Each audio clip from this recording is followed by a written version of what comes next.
दिल तोड़ा तोड़ा दे तोहरा के छोड़ दे दिल तोड़ा तोड़ा दे तोहरा के छोड़ दे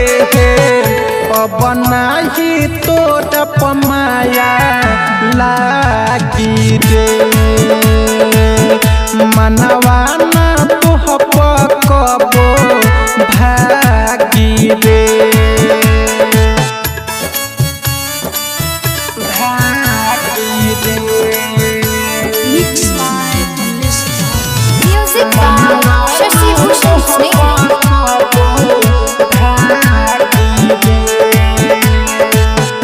जब से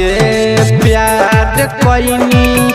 तोहरा से हम रे जिंदगी में भर देले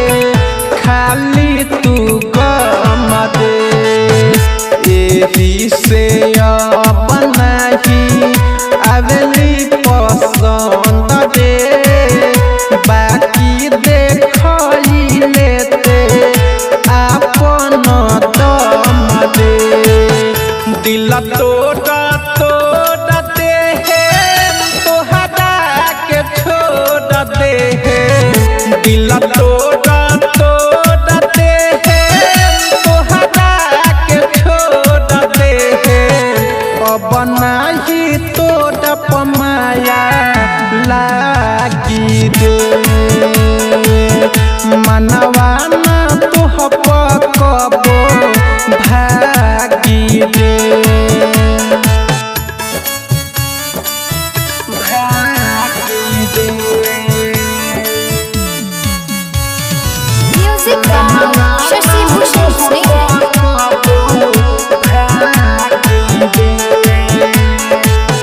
निरहु त पहिले तोहरी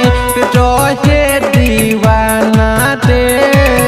छोड़ के तो घूमे में भले बन के बेगाना रे दिलवा में हमारा ना कहियो तू अइबे रे बाकी तू अइबे तो कर दे हम माना रे दिल तोड़ा तोड़ा दे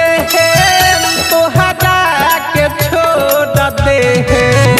दिल तोड़ा तोड़ा दे तोहरा के छोड़ दे अब नहीं तोड़ पमाया लागी रे मनवा ना तोह पकबो भागी रे। कमलेश नाथ रिकॉर्डिंग स्टूडियो कैथोलिया।